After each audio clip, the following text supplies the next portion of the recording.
तो देखो isomerism in organic compounds, isomerism के बारे में हम जानते हैं। आइसोमेरिज्म क्या होता है? It is a phenomenon in which the compounds having same molecular formula but differ in at least few properties. Those properties could be physical, boiling point, melting point, or chemical.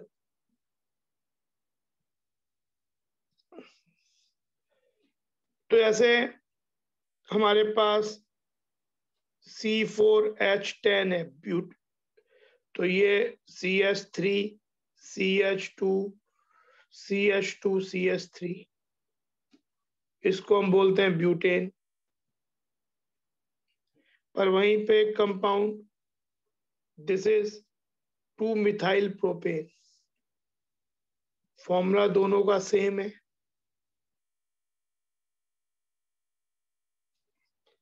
Formula दोनों का same है, लेकिन properties में इनके boiling point में, melting point में, even they react with the species, से bromine से रिएक्ट करें, क्लोरीन से रिएक्ट करें, तो इनके जो प्रोडक्ट बनेंगे उसमें may be nature of the reaction एक जैसा ही हो, लेकिन जो प्रोडक्ट बनेंगे वो डिफरेंट होंगे, रिएक्टिविटीज डिफरेंट होंगी। तो इवन दिस मच डिफरेंस, क्योंकि फॉर्मूला दोनों का C4H10 है, will lead to quite difference in their properties. तो जो आइसोमर्स है, different compound with same molecular formula, have same molecular formula but differ at least in few properties. This term was given by Berzelius. Iso का मतलब होता है equal, मर्स मतलब होता है पार्ट्स। तो isomerism is further divided into 2 broad category, constitutional isomers और structural isomers.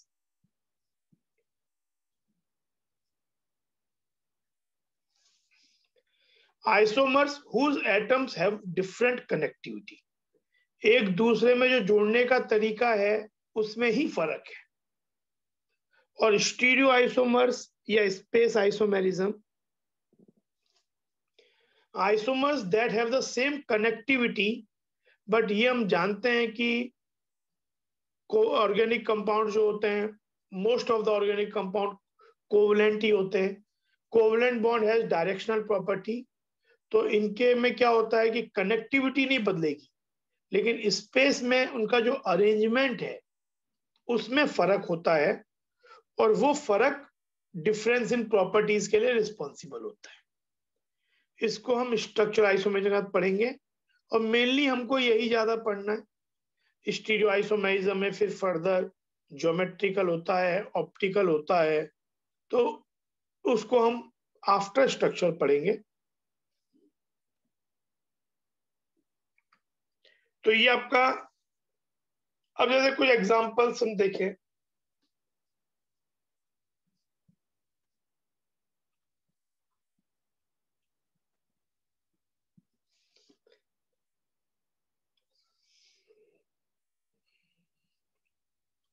CH3CH2OH, it is ethanol। CH3OCH3, formula same है दोनों का, C2H6O, लेकिन ये कंपाउंड जो है dimethyl ether.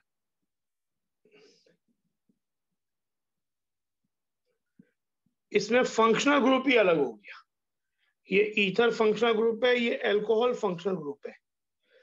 Actually these are known as functional isomers, structure different है। अभी हम इसको स्ट्रक्चर आइसोमर फर्दर डिवाइड करेंगे। यहाँ पे स्ट्रक्चरल आइसोमर तो है ही, this is example of structural isomer, this pair, क्योंकि स्ट्रक्चर लिंकिंग में डिफरेंस है, बट उसमें भी ये फंक्शनल आइसोमर्स है। And functional isomers are the kind of structure isomers which differ most in their properties, because Functional group is the most important thing for defining the properties of a compound. तो ये हुआ. Then butane,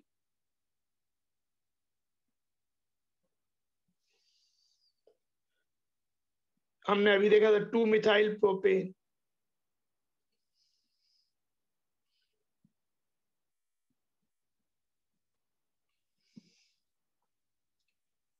This is an example of, अभी हम divide करेंगे पर ये structure isomers तो है,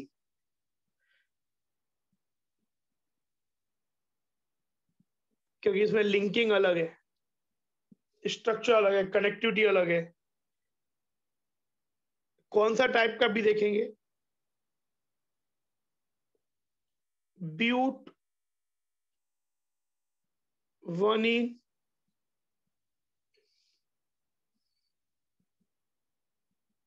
ब्यूट 2 ये भी स्ट्रक्चर आइसोमर का एग्जांपल है. स्ट्रक्चर में डिफरेंस है, लिंकिंग में डिफरेंस है.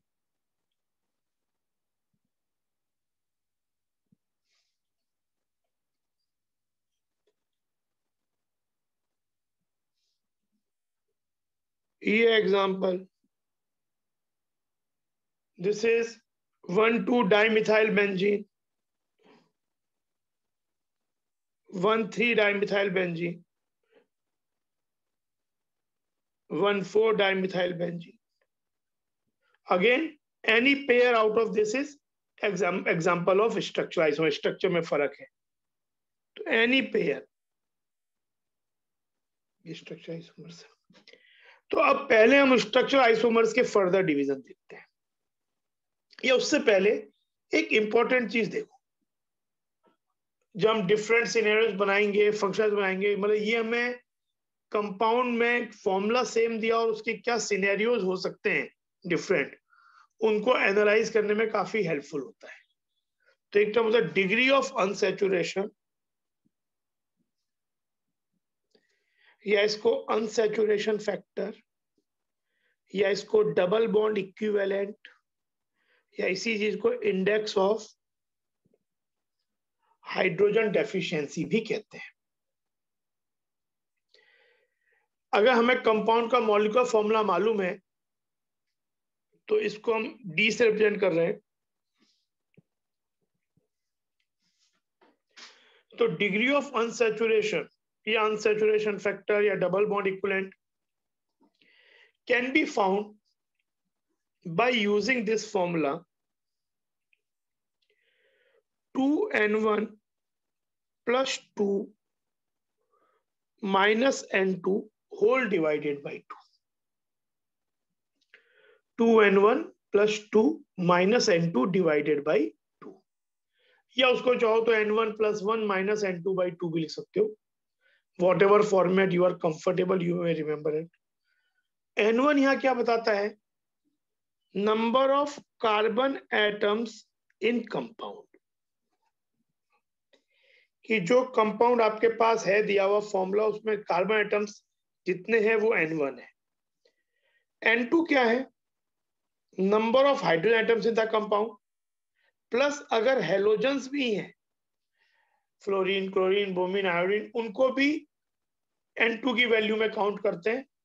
और अगर कंपाउंड में नाइट्रोजन या फॉस्फोरस एटम्स हैं तो जितने नाइट्रोजन या फॉस्फोरस हैं उतने सब्ट्रैक्ट कर देते हैं.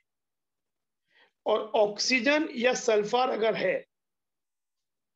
कंपाउंड के अंदर तो इसको हम इग्नोर कर देते हैं while calculating the value of D.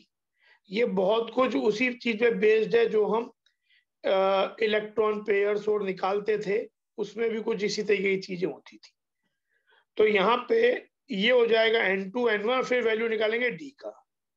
अगर मान लो किसी कंपाउंड, हम एग्जांपल्स देखेंगे, अगर किसी कंपाउंड में d का वैल्यू 0 आ जाए तो d 0 मतलब डिग्री ऑफ अनसैचुरेशन 0, तो उस कंपाउंड में कोई भी रिंग नहीं है, because ring also accounts for one unsaturation. जब हम 2 H हटाते हैं अदर देन एडजेसेंट कार्बन, तो वी मेक अ रिंग, उन्हें जोड़ते हैं आपस में।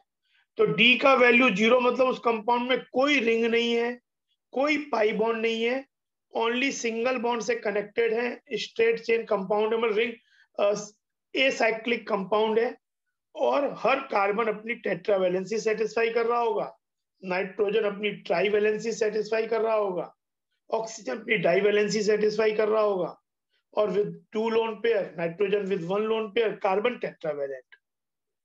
लेकिन अगर डी की वैल्यू 1 आ जाए, तो डी इक्वल टू 1 मतलब या तो उस कंपाउंड में एक पाई बॉन्ड है, तब वो स्ट्रेट होगा, या उस कंपाउंड में एक रिंग है बिना कोई पाई बॉन्ड के। डी 2 आ जाए, दैट मीन्स उस कंपाउंड में 2 रिंग है, कोई पाई बॉन्ड नहीं है, एक रिंग या एक पाई बॉन्ड है, या उसमें 2 पाई बॉन्ड है, that could be double bond 2, या एक ट्रिपल बॉन्ड हो सकता है। क्यों? तो इस तरीके के सिनेरियोस, तो ये आपके डिफरेंट आइसोमर्स बनाने में भी हेल्प करेंगे। जैसे अब कुछ एग्जांपल्स देखें,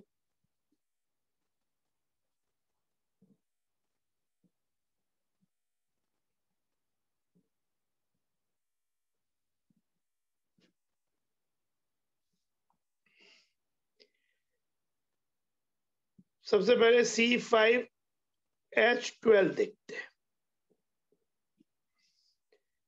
तो इसका D का वैल्यू क्या आ जाएगा? इसका D हो जाएगा 2 इंटू 5, 2N1, N1 इसके लिए 5 हो गया, N2 इसके लिए 12 हो गया।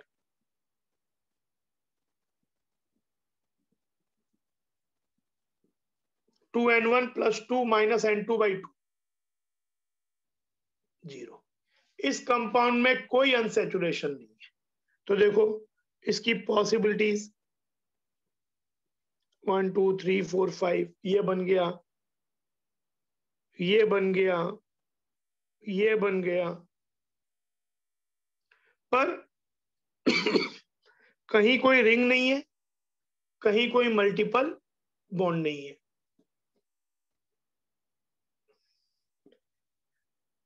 पर जैसे एक ये देखो C4 C6H6, C6H6,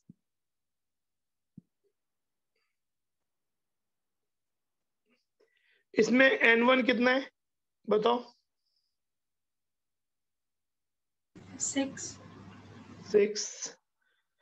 N2 भी 6, तो इसका D हो जाएगा 2 इंटू 6,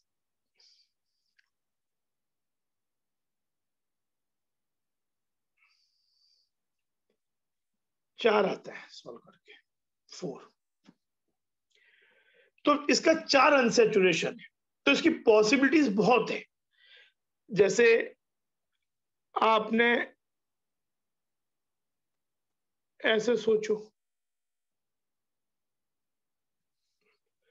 अगर आपने ऐसा बना दिया इसमें 2 unsaturated, 2 pi bond, 2 pi bond, तो आप देखो आपको अब इसमें अगर हाइड्रोजन बचे हुए लगाओगे, तो आपको चिंता सही से लगाओगे तो you will get the formula. यहाँ एक H लगेगा, यहाँ 2 H लगेंगे, यहाँ 2 H लगेंगे, यहाँ एक H लगेगा, हो गया तो C6H6।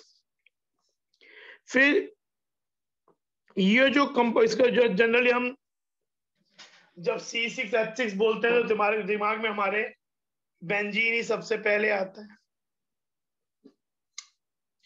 तो इस बेंजीन का भी देखो अनसैचुरेशन कितना है,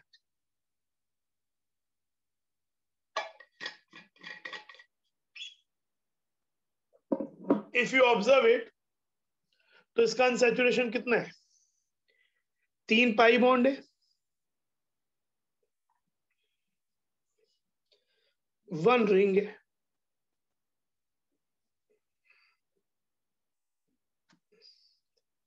तीन पाई बॉन्ड है, एक रिंग है,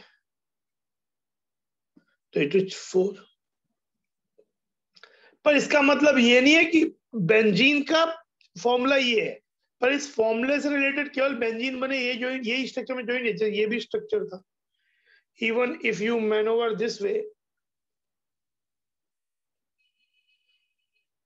अगर इस कंपाउंड को सोचो तो ये कंपाउंड में कितना अनसैचुरेशन होगा बताओ, इसका डी कितना होगा? इसमें 2 पाई बॉन्ड है और 2 रिंग है,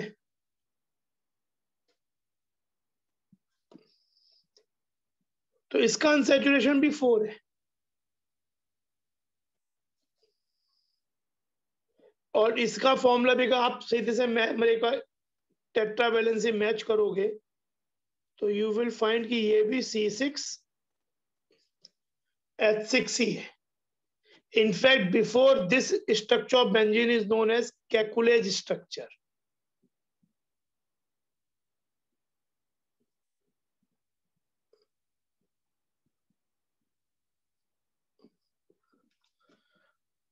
Which justifies and satisfies many properties which benzene show.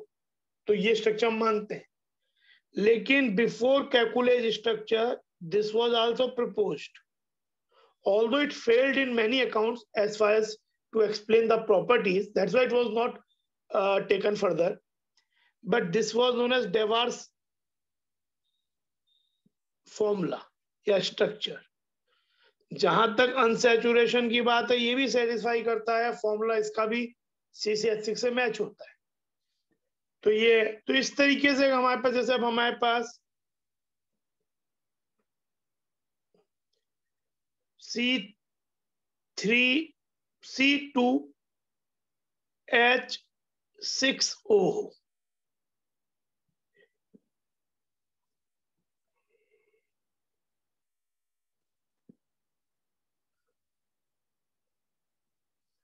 तो कोई पूछे इसका अनसैचुरेशन कितना है, तो इसका N1 है 2, N2 है 6, D हो जाएगा 2N1, ऑक्सीजन काउंट नहीं करते हैं यहाँ पे, 2N1 यानी 4 + 2 - 6/2 0, यानी इसका डिग्री ऑफ अनसैचुरेशन 0 है। चाहे इसका स्ट्रक्चर होगा तो कहीं डबल बॉन्ड या रिंग नहीं होगा, तो एक इसका स्ट्रक्चर होता है CH3 CH2OH। अच्छा, while calculating D you ignored oxygen, but don't ignore it when making structure. अगर ऑक्सीजन के संग डबल बॉन्ड बन रहा है तो वो भी अनसैचुरेशन काउंट होगा। Just to calculate D you need to ignore oxygen sulphur. और एक इसका स्ट्रक्चर होता है ये वाला CH3 CH2OH CH3O CH3, ये अल्कोहल है पर यहाँ पे कहीं भी अनसैचुरेशन रिंग नहीं है, ये ईथर है।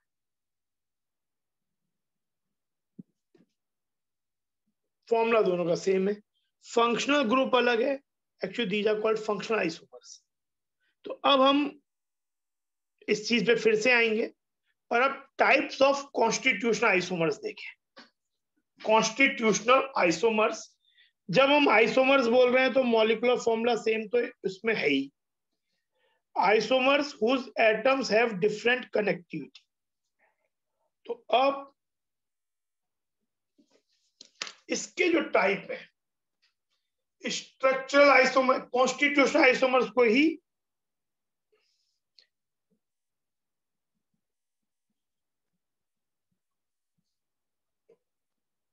स्ट्रक्चरल आइसोमर्स बोलते हैं।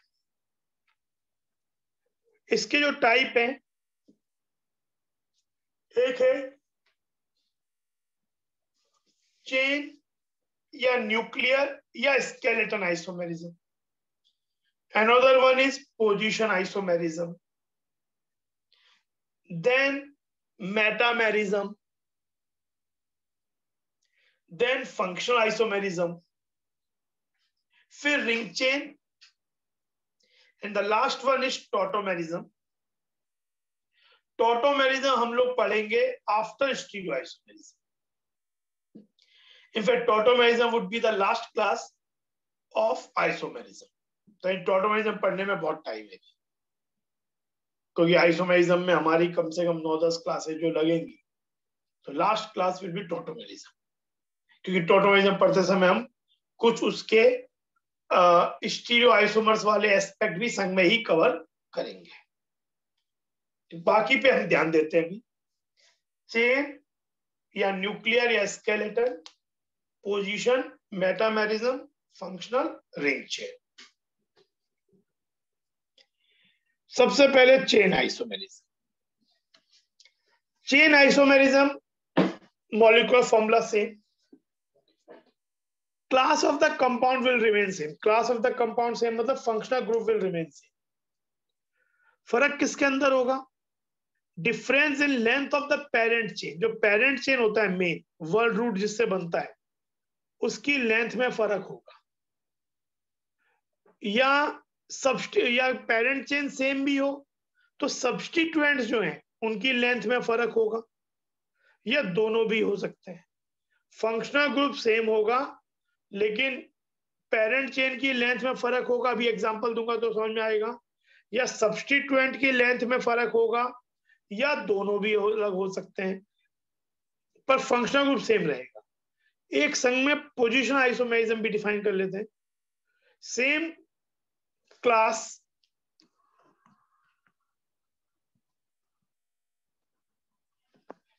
Class of compound, functional group same. Same skeleton, बिल्कुल सेम स्केलेटन होगा। यानी कहने का मतलब है कि सेम आईयूपीएसी, अगर हम इसका आईयूपीएसी नेम देते हैं तो एक बार अगर न्यूमरल्स वैल्यू को इग्नोर कर दें तो जो अल्फाबेट्स है वर्ड्स में जो लिखते हैं दोनों के नाम में कोई फर्क नहीं होगा। Will have same IUPAC name in words if for the time being we ignore numerals. फर्क किसमें होगा? In other words, we'll have same IUPAC names in terms of word, but differ at least in one numeral. तो ये differ करता है। ये differ किसमें करता है? Basically it differs in position of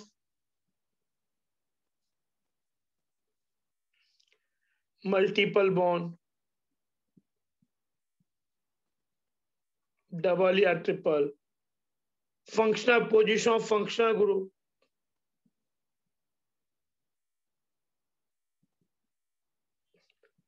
position of substituents।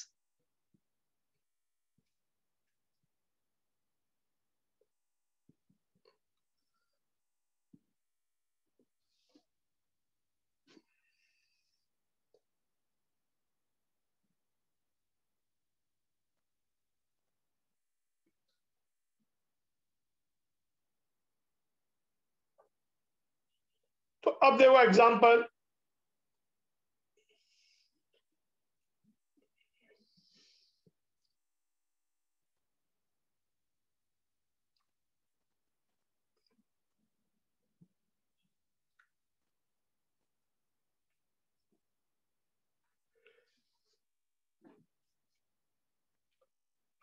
Chain isomers के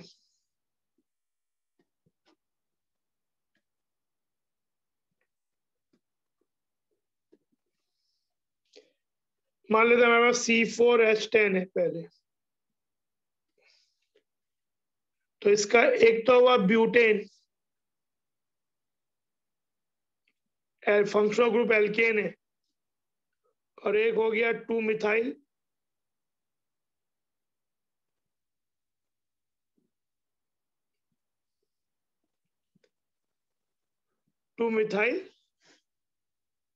propane.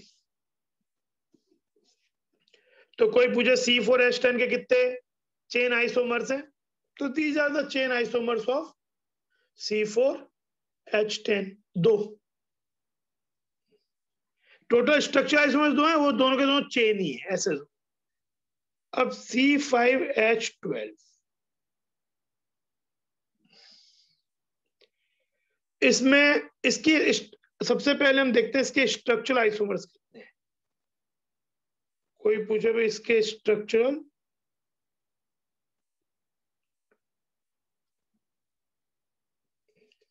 Isomers कितने हैं, तो आप बनाओगे पहला नॉर्मल पेंटेन,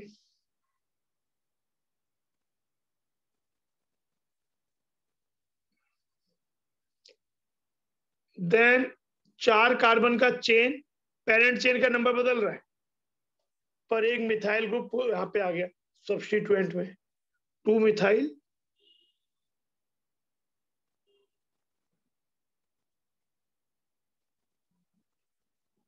ब्यूटेन। देन इसको यहां लाओगे तब भी 2 ही रहेगा, पर अब 3 कार्बन का पेरेंट चेन, ये कहलाता है 2,2 डाइमिथाइल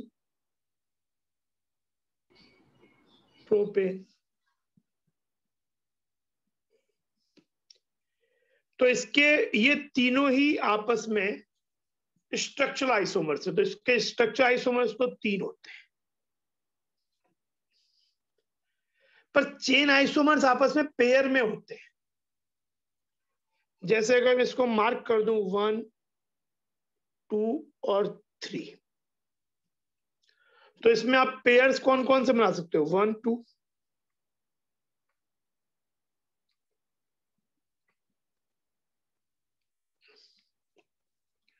तो any pair out of these 3, total pairs 3 आएंगे, 3C2।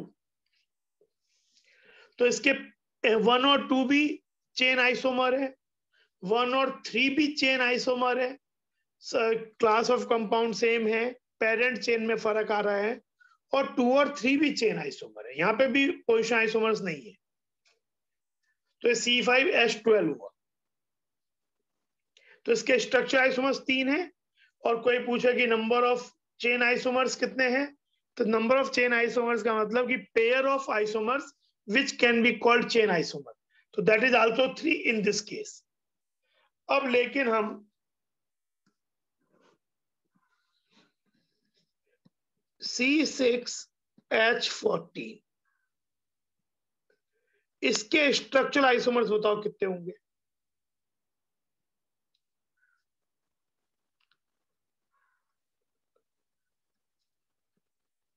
How many structural isomers will it have?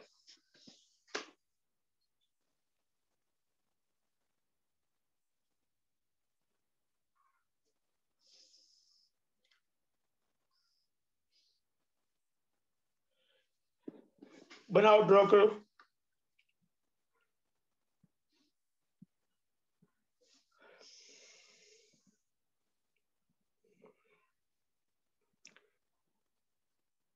One, two, three, four, five. This is n-हेक्सेन। और कौन सा हो सकता है?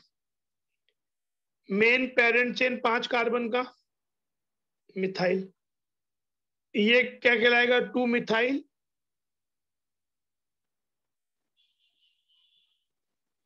पेंटेन।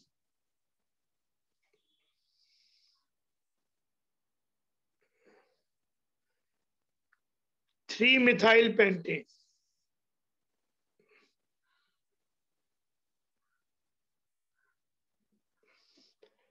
फिर यहां आएगा तो 2 ही हो जाएगा, तो अब 4 कार्बन का चेन, 4 कार्बन की पेरेंट चेन, और 2,2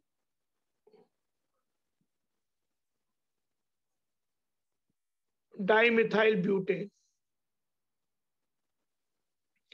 अच्छा, क्या ये बना सकते हैं? क्या ये बना सकते हैं?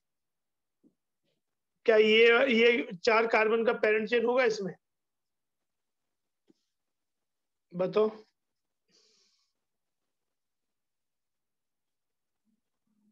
No, sir. Will it be 2 ethyl butane? नहीं, आपके पास ये वाला नहीं, ये नहीं, ये ऐसा। और ठीक ही है, क्या कर रहा हूँ ये। अगर हम ऐसे बना दें इसको, ऐसे सोचे कि चेन तो 4 कार्बन की है, क्या ये बना सकते हैं?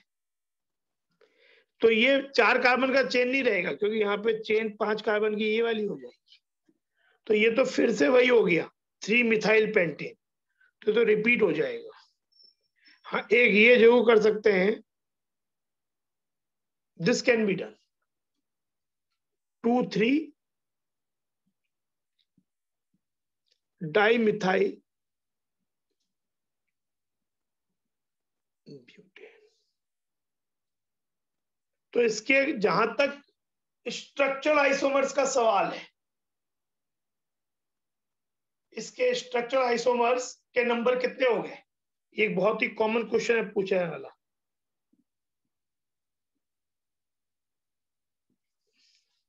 इसके स्ट्रक्चरल आइसोमर्स हो गए 5।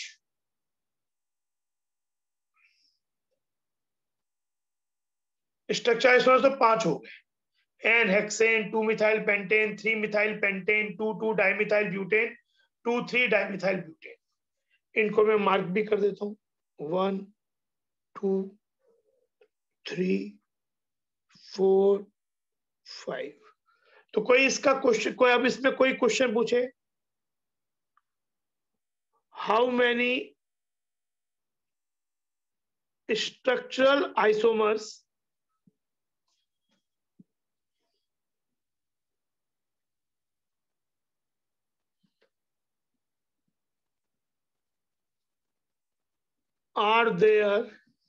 are possible for compound with molecular formula C5H12? So your answer would be 5. This C5 नहीं, C6. C6H।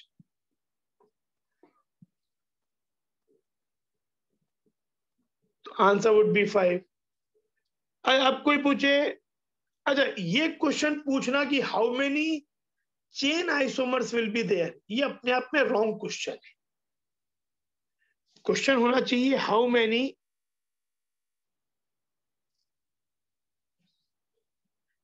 pairs of chain isomers possible for compound with molecular formula C6H14। तब आप क्या करोगे, इसके चेन आइसोमर्स कितने, pair of chain isomers कितने होंगे? आपके पास 5 बने स्ट्रक्चर आइसोमर्स, इसमें पेयर्स कितने बनेंगे? How many pairs you can make from the 5 things?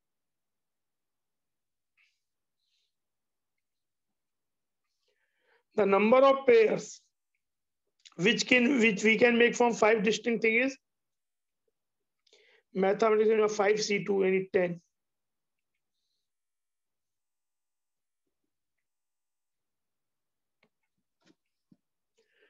ये आ जाता है। तो यहाँ पे पेयर कौन कौन से बनेंगे, 1 2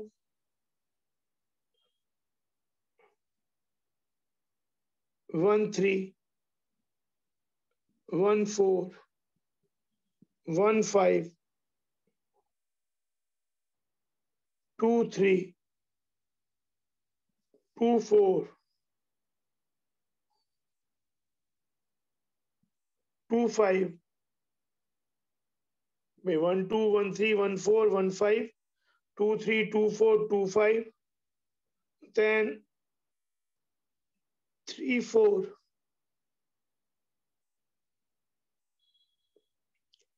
3 5 and 4 5। ये आपके, तो अब देखो 1 2 आपस में क्या होगा, ये और ये आपस में क्या है, चेन आइसोमर्स हैं क्या? Are they chain isomers? बताओ। अब हम पहले चेन आइसोमर्स बना रहे हैं, लिख रहे हैं चेन आइसोमर्स। तो क्या 1 और 2 जो पेयर है, can it be called chain isomer? Yes. इसमें क्या है, पेरेंट चेन एक में 6 कार्बन का, एक में 5 का है, तो 1 2 pair is an example. Can 1 3 be called chain isomer? N hexane 3 methyl pentane? Yes.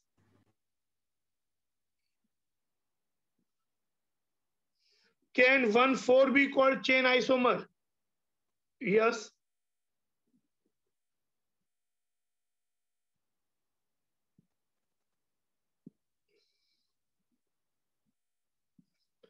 1,5 yes.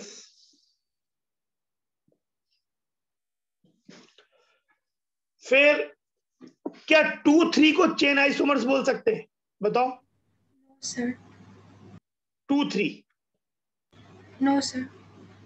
It is position isomer. अगर मैं 2 और 3 को भूल जाऊं तो मिथाइल पेंटेन, तो इसमें कंपाउंड का क्लास सेम है, पेरेंट चेन सेम है, ओनली सब्स्टिट्यूएंट भी सेम है, बस पोजीशन बदल रहा है। तो बेसिकली ये जो है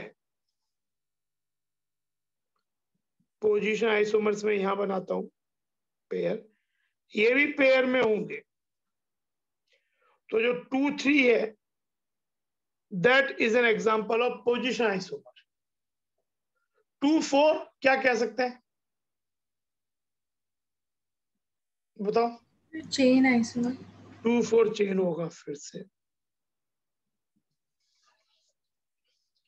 2,5 Sir, chain isomer. Chain isomer. Then 3,4, 3,4 क्या है?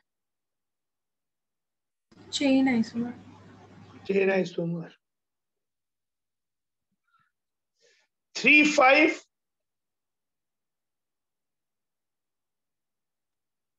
3,5 क्या है? Chain isomer. ये भी चेन आइसोमर, क्योंकि यहां पे भी आपका मेन पेरेंट चेन ही बदल रहा है। पर जो 4,5 है वो क्या है? Position isomer. Position isomer. तो जो टोटल 10 पेयर्स कंप्लीट हो गए, 8 पेयर इसमें चेन आइसोमर थे, only 2 pair example of position isomers है। तो इस तरीके से हम जैसे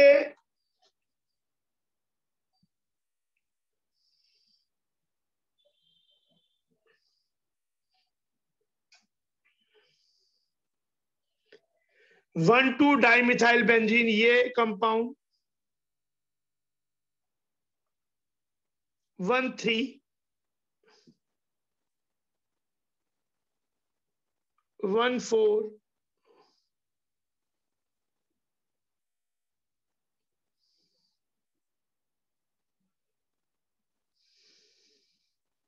इसमें से select the pairs of chain isomers and position isomers. बताओ। Identify position isomers, chain isomers pair. बताओ।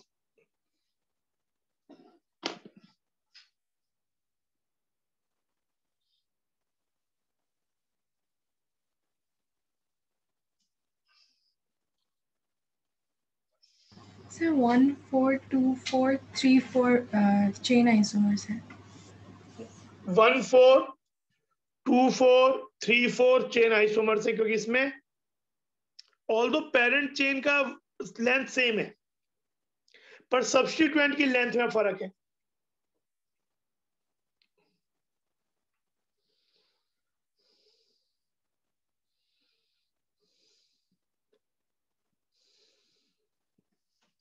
और पोजीशन 1,2, एक है 1,2 डाइमिथाइल बेंजीन, एक है 1,3 डाइमिथाइल बेंजीन। तो 1,2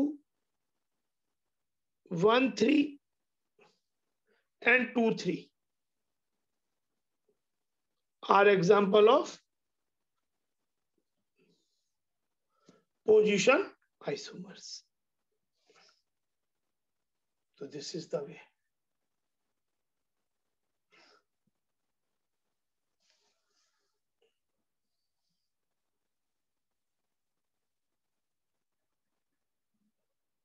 In fact,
इसने मुझे बताओ, ये CS, इसका मतलब CS, इसके अंदर पोजीशन आइसोमर्स कौन कौन से?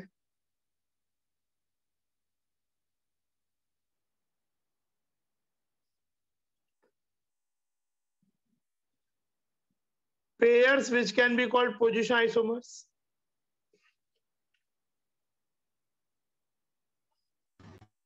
Sir, 2, 3, 2, 4, 3, 4.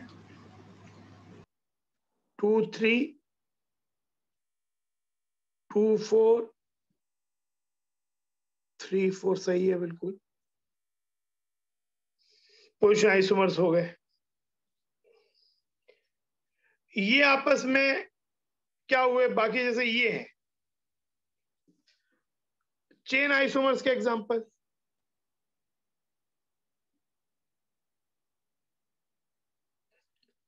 इनफैक्ट इसमें टोटल पेयर्स बन सकते हैं 10। तो इन 3 को छोड़ के बाकी जितने भी पेयर है, all 7 pairs other than these 3, 1, 2, 1, 3, 1, 4, 1, 5, then 2, 5, 3, 5, 4, 5, तो ये जितने भी बनेंगे और 1, 5 आपस में, all are examples of chain isomers. In fact कभी कभार एक टर्म और भी होती है, रिंग चेन आइसोमर,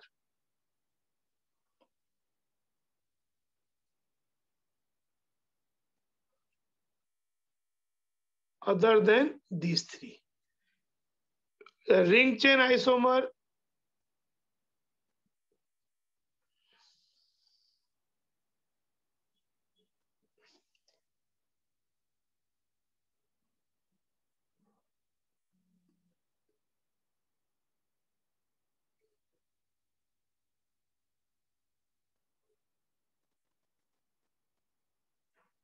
एक मिनट,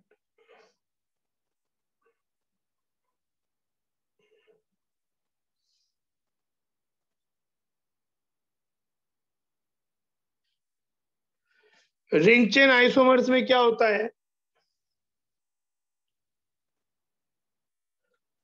आइदर वन कंपाउंड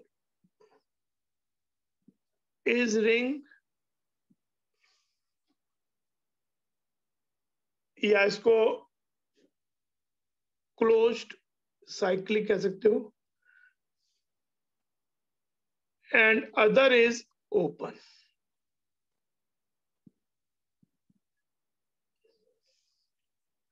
एक तो ये हो सकता है, और दूसरा, और both compounds are rings but of different size.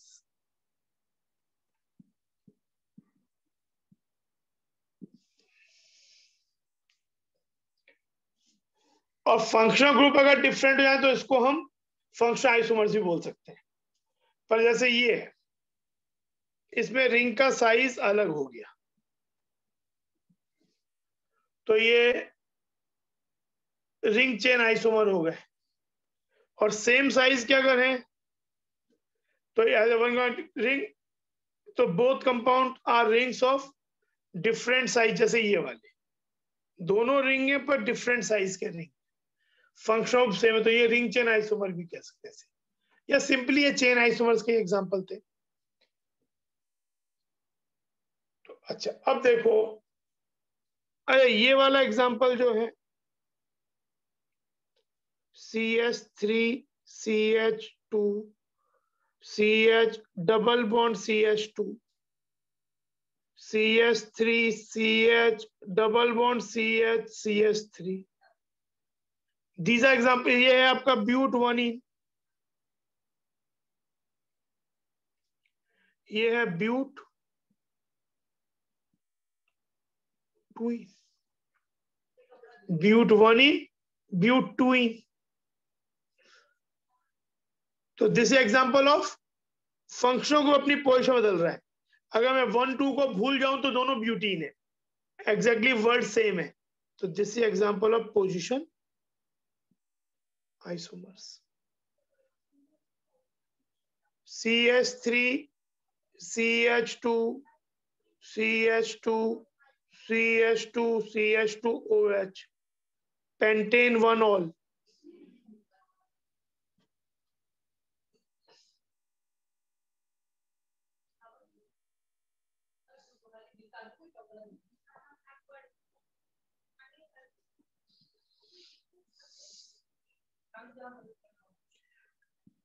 This is pentane 2 all.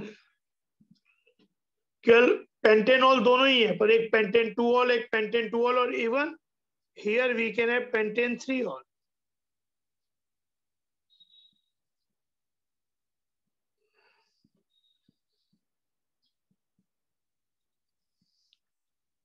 तो इसमें कोई भी pair, any pair out of these 3, 1 2 या 2 3 या 1 3 is example of position isomers. तो ये पोजीशन आइसोमर्स है।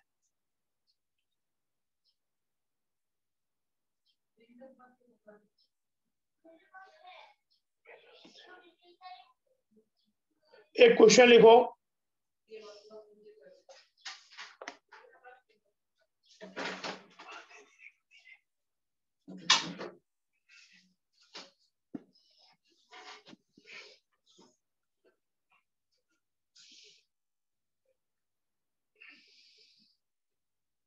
how many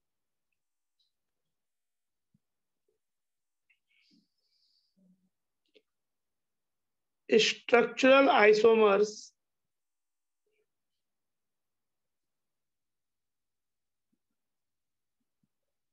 possible for compound with molecular formula C7H16? Identify chain isomers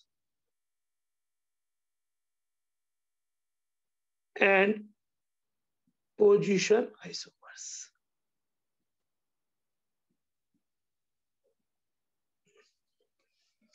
करो ये क्वेश्चन।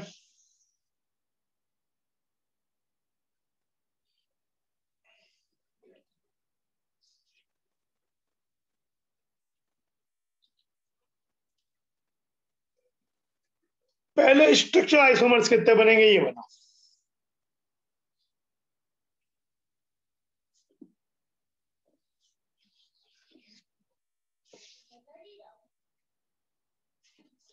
C7H16,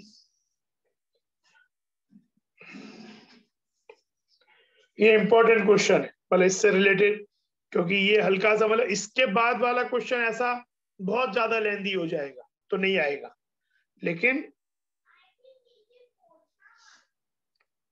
ये जो है मतलब स्टिल काउंटेबल लिमिट में भी है, क्योंकि एग्जाम पॉइंट ऑफ व्यू से बहुत छोटा नहीं है पर बहुत बड़ा नहीं है, तो जैसा देखो तो it is an important question.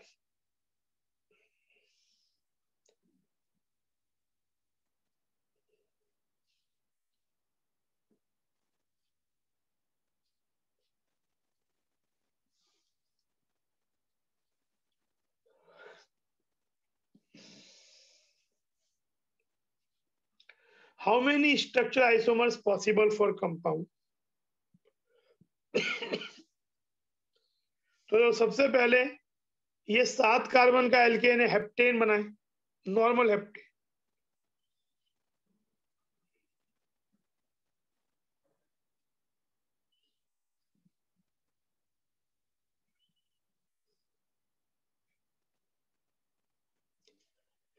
N heptane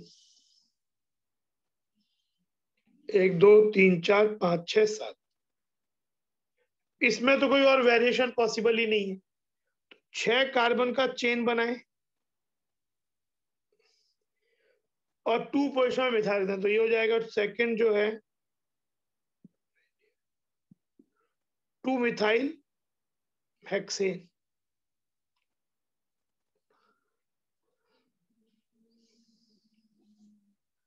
फिर इसकी पोजीशन बदल दें मिथाइल की, पर चेन को 6 कार्बन का ही रखें। 1 2 3 4 5 6 3 मिथाइल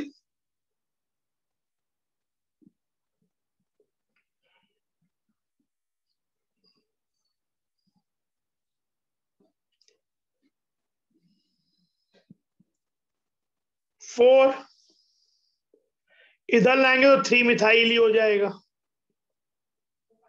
तो अब 6 से बदलना होगा।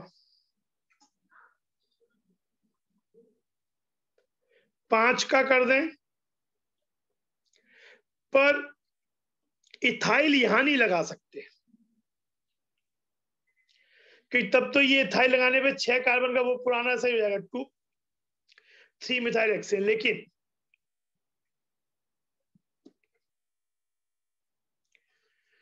इसे इथाइल यहां लगा सकते हैं। This is known as 3 ethyl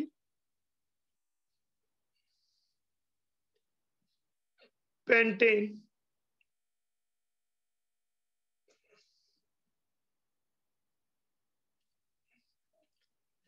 then 5 carbon 1 2 3 4 5 ही है, could be 2 2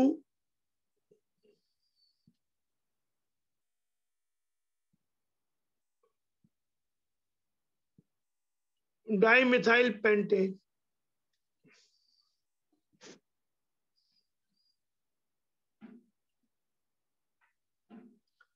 5 कार्बन का ही है, पर 2 3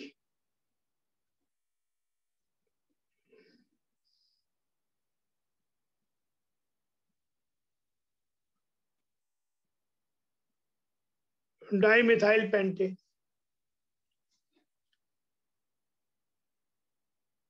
then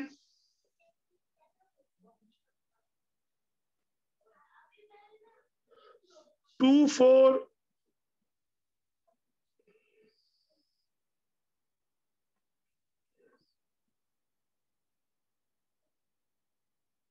dimethyl pentane. Even 3 3 dimethyl pentane भी हो सकता है।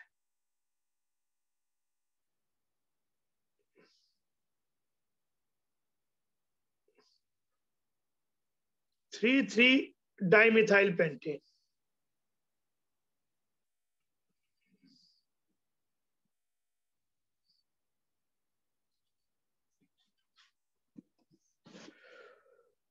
और एक 9th, अब ब्यूटेन पे आ जाए, 4 कार्बन का, इसके लिए एक ही पॉसिबिलिटी है 2 2 3 ट्राइमिथाइल ब्यूटेन।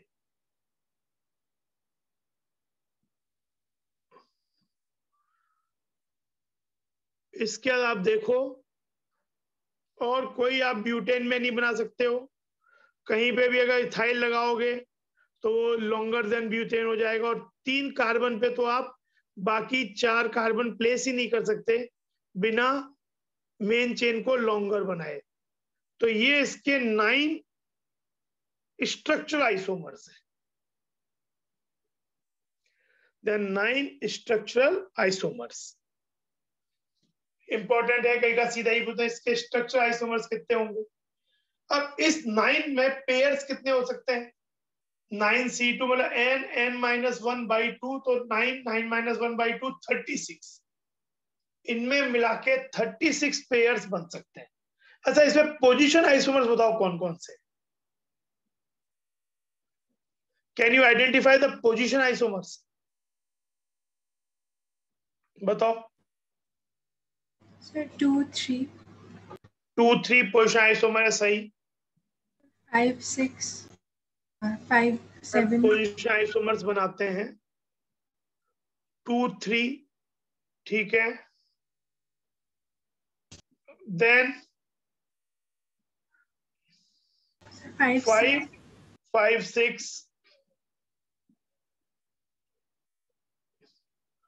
5 7 भी हो सकता है। 2 dimethyl pentane, 2 4 dimethyl pentane, even in सबसे बन सकता है ना। और ये आपके पास हो गया 5 6 हो गया, 5 7 हो गया, 5 8 भी हो सकता है।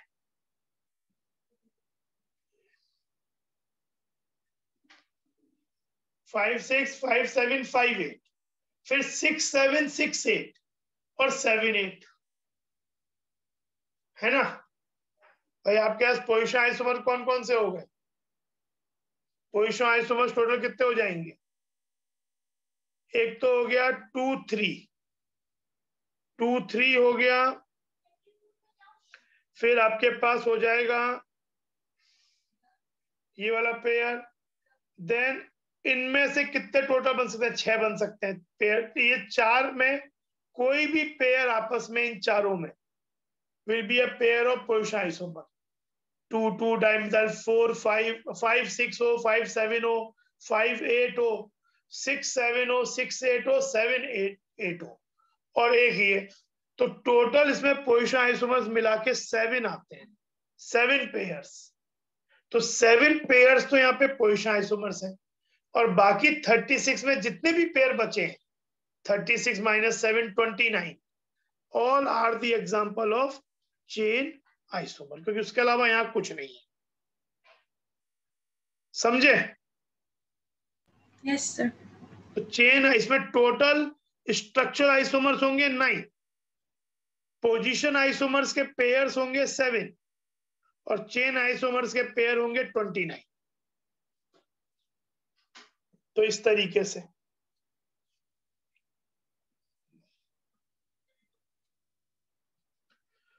अच्छा, एक क्वेश्चन और करूं, फिर हम आगे बढ़ते हैं मेटामर्स पे।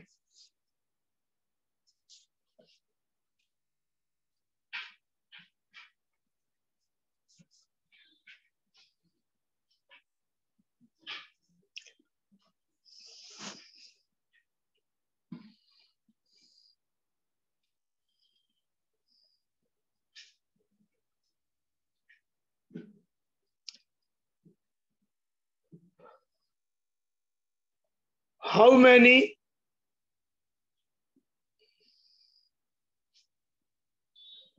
degree of unsaturation are there?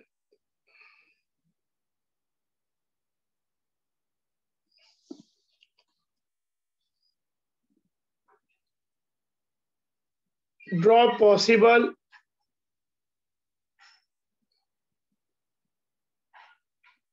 structure.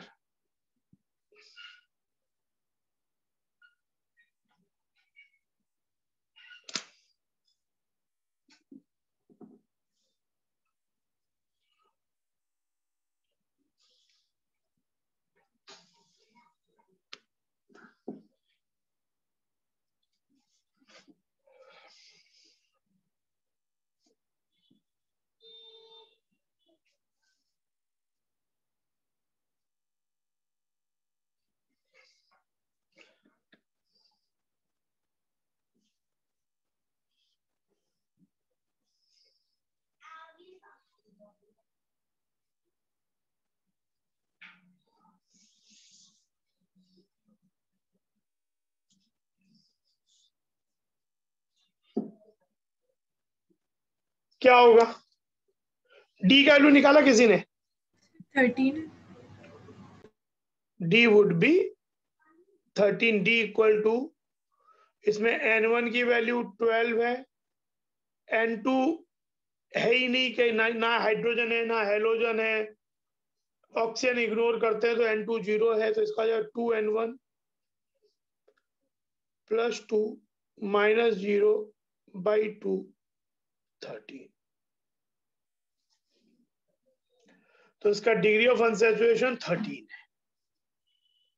पर आपको हाइड्रोजन चाहिए ही नहीं इस कंपाउंड में, 13 अनसैचुरेशन, जो ऑक्सीजन 9 चाहिए। तो एक पॉसिबल स्ट्रक्चर से मान लो बाकी और होता है, लेकिन हाइड्रोजन हटाना है तो आपने कार्बन की एक कार्बन की एक पहले,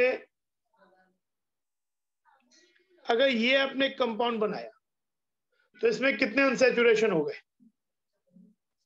4, एक रिंग प्लस 3 डबल बॉन्ड। फिर ये देखो, क्योंकि आपको हाइड्रोजन हटाना है, ये आपका हो गया एनहाइड्राइड ग्रुप।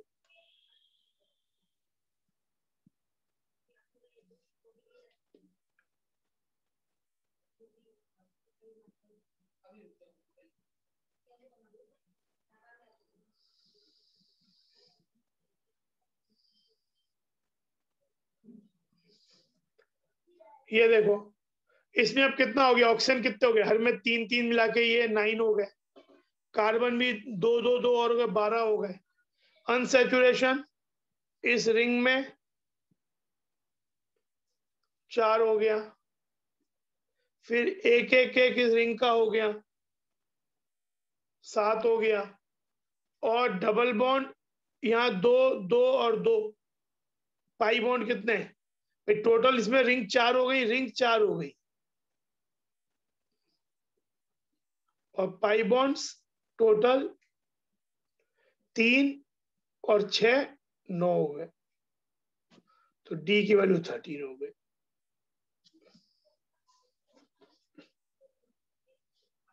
इस तरीके का स्ट्रक्चर इसका।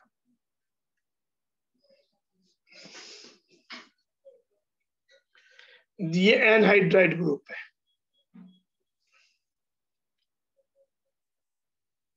जैसे हम लोग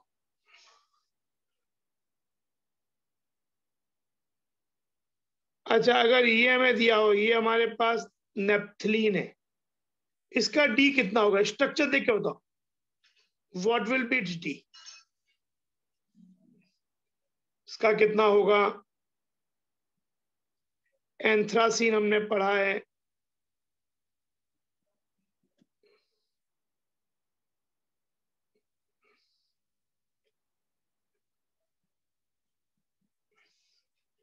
ये नेप्थलीन है, ये एंथ्रासीन है, इसका डी क्या होगा?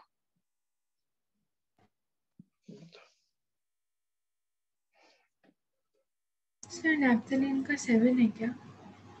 नेप्थलीन का डी, इसमें पाई बॉन्ड्स कितने हैं? पाई 5। बॉन्ड्स 5 है, रिंग्स 2 है, तो डी का वैल्यू 7 हो गया। सही बात है। इसमें कार्बन टोटल 10 है, तो देखो फॉर्मूला कैसे सेट करना है। मतलब सीधा हो गया तो C10 है। वैसे H काउंट करके देखो तो H8 होगा। चाहे तो आप फॉर्मूले को लगा के डी के वैल्यू निकाल के हाइड्रोजन के नंबर N2 निकाल भी सकते हो। पर ये 2 × 10 + 2 22 - 8/2, तो ये वाला कितना डी होगा? 1 2 3 रिंग्स हैं और डबल बॉन्ड 7, पाई बॉन्ड 7 है, तो इसका D10 होगा। दिस वन इज 6 6 6 6 6 और टोटल कार्बन कितने हैं? टोटल कार्बन इसके अंदर है 6 6 12 हो गए। C12 और हाइड्रोजन 4 2 और 4,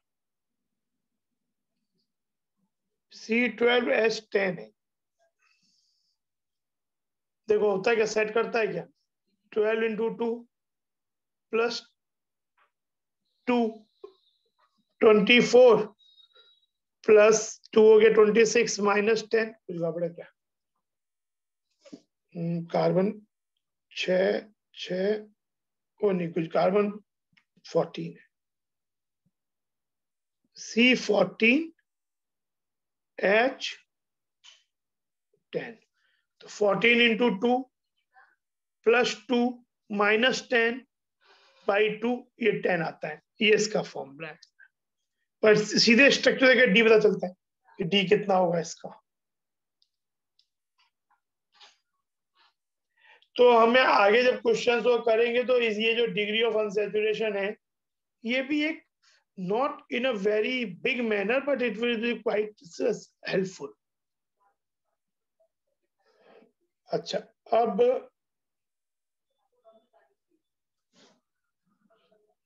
ये तो हमने कई हम कर चुके हैं, ये मेटामर्स और देख लेते हैं आज। मेटामर्स क्या होते हैं? In terms of number of carbon atoms, metamers are either chain isomers or position isomers with same functional group and having different alkyl groups. Different alkyl groups मतलब in the number of carbon atoms alkyl group में अलग हो, attached to heteroatom, oxygen हो, nitrogen हो, carbonyl group हो, sulphur हो, जैसे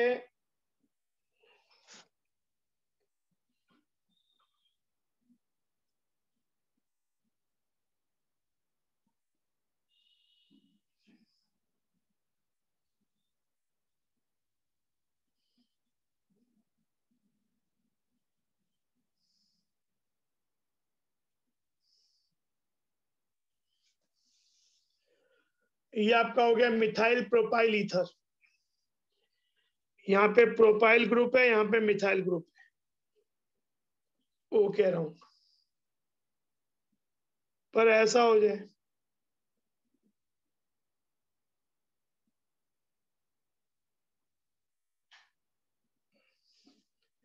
diethyl ether, यहाँ पे इथाइल, यहाँ पे इथाइल, तो यहाँ पे एक कार्बन का एल्काइल था, यहाँ 3 कार्बन का एल्काइल था, यहाँ 2 और 2, फॉर्मूला वही है। तो ये आपस में मेटामर्स कहलाते हैं अराउंड ऑक्सीजन एटम।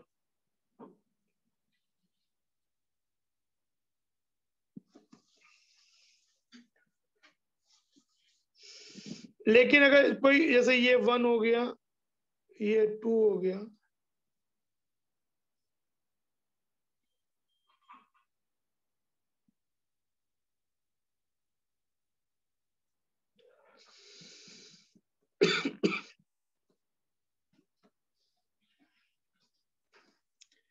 तो क्या 1,3 आपस में मेटामर होगा?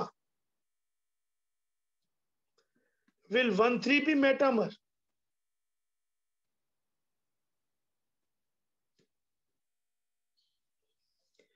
यहाँ पे ये एल्काइल 3 कार्बन का, ये भी 3 कार्बन का है, तो नंबर चेंज नहीं हुए, तो 1,3 इसमें 1,2 मेटामर है, 2,3 मेटामर है।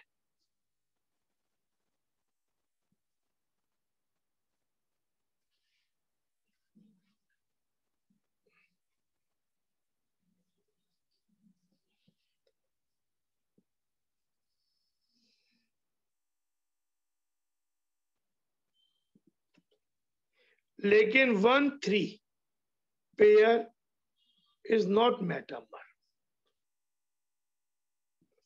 इन्हें 1,3 क्या होगा, इसका आईयूपीएसी नेम दे, तो that is one methoxy propane.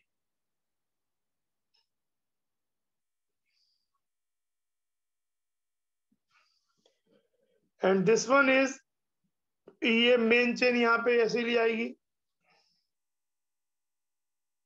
Longest,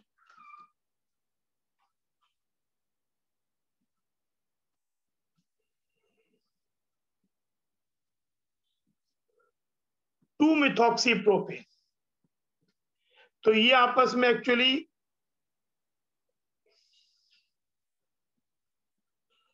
position isomers हो गए इसके,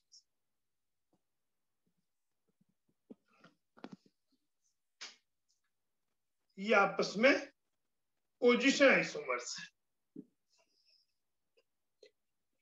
फिर ऑक्सीजन के सल्फर भी हो सकता है। अच्छा, जैसे सीओ ग्रुप है, अनदर एग्जांपल,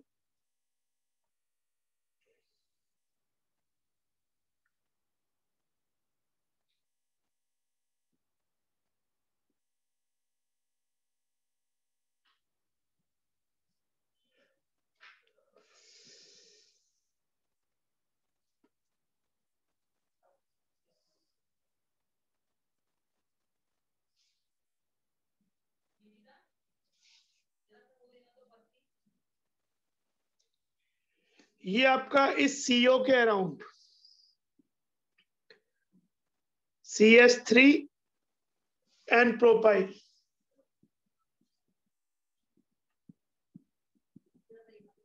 यहां भी इथाइल, यहां भी इथाइल।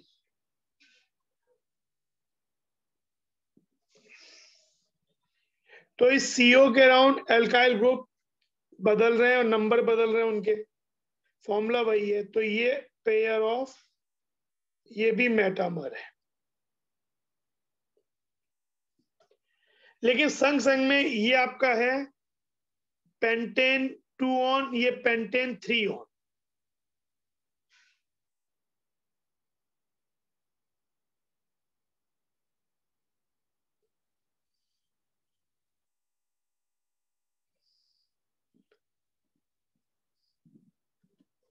तो संग में ये एग्जाम्पल ऑफ पोजीशन आइसोमर भी है।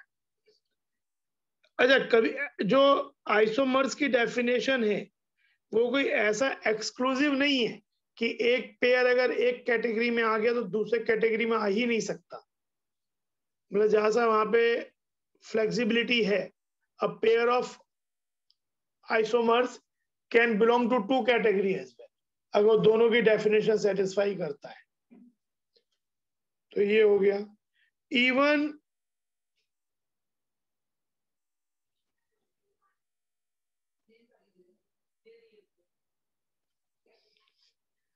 COO ग्रुप के अराउंड एस्टर ग्रुप है, अगर डिफरेंट तरीके से एल्काइल ग्रुप आ गए, ये हुआ, ये हो गया मिथाइल ब्यूटानोएट, इट इज इथाइल प्रोपानोएट, इसके अराउंड। तो वैसे तो ये चेन आइसोमर्स का एग्जांपल भी है, क्योंकि एक है मिथाइल ब्यूटानोएट, एक है इथाइल ब्यूटानोएट प्रोपानोएट। पर ये COO जो कि एक बाईवैलेंट ग्रुप हो सकता है, 2 ग्रुप जुड़ सकते हैं उससे, तो ये मिथाइल प्रोपाइल इथाइल इथाइल, तो ये पेयर ऑफ मेटामर्स भी है।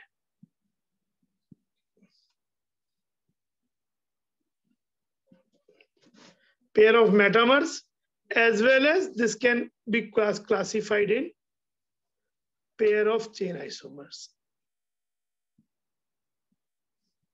दोनों ही है।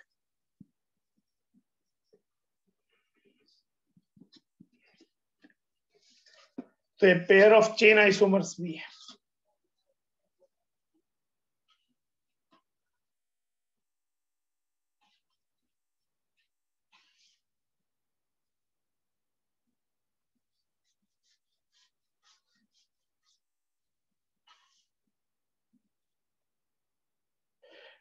नाइट्रोजन के अराउंड एमाइंस में भी ये होता है। इन एमाइंस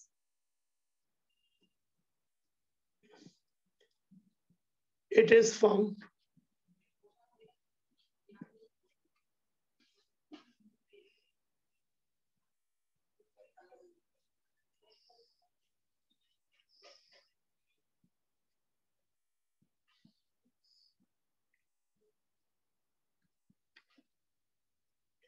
ये 3 डिग्री एमीन है। अमोनिया के तीनों हाइड्रोजन हटा दिए गए और एक अब ऐसा हो जाए CH3CH2। अगर ये 3 डिग्री एमीन है तो मेटामर्स में फंक्शनल ग्रुप नहीं बदलता है, 3 डिग्री को 3 डिग्री ही रहना पड़ेगा। हालांकि एक मिथाइल इथाइल बन गया, तो ये भी 3 डिग्री है, तो डिग्री दोनों की सेम रहनी पड़ेगी। देन 1,2 जो हो गया, और एक और भी बना लेते हैं फिर एनालाइज करते हैं।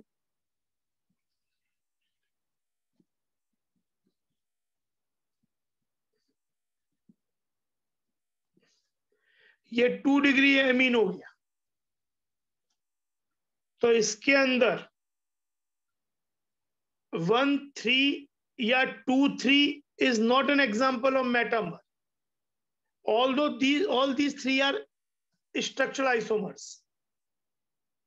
टोटल 5 कार्बन है, हर में ही 5 कार्बन ही है, लेकिन पहले दोनों 3 डिग्री अमीन है, दूसरा 2 डिग्री अमीन है, तीसरा वाला, तो इसमें 1 मेटामर्स है,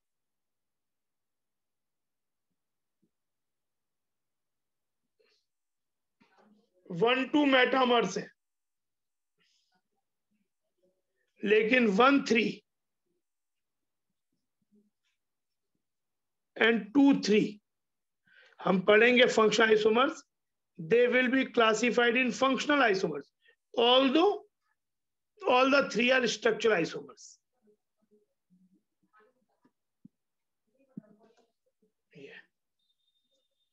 एक इससे ये भी बन सकता है CH3, CH2, CH2, CH2 and CH3H. ये भी 2 डिग्री है, 4.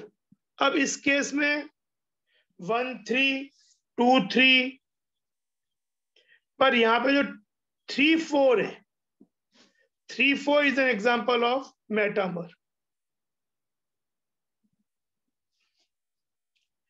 3-4 is an example of metamer. दोनों ही 2 डिग्री है, पर एक में 4 और एक में 3 इस तरह से, लेकिन टोटल इसमें हमने 4 बना दिए, तो बाकी जो पेयर होंगे 1-4 और 2-4,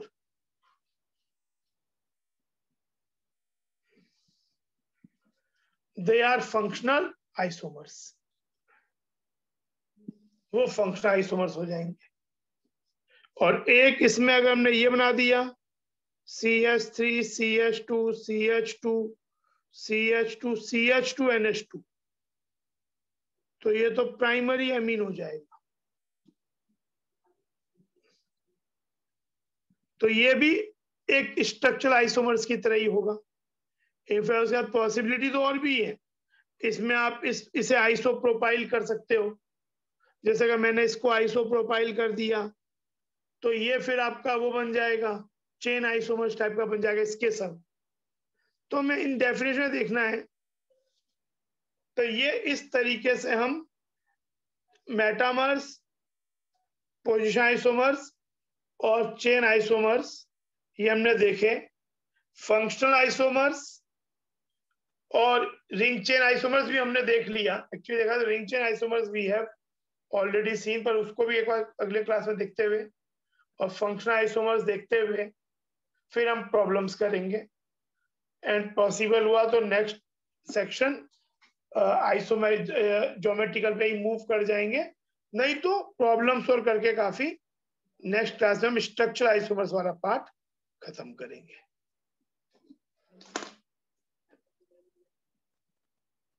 ठीक है आज के लिए.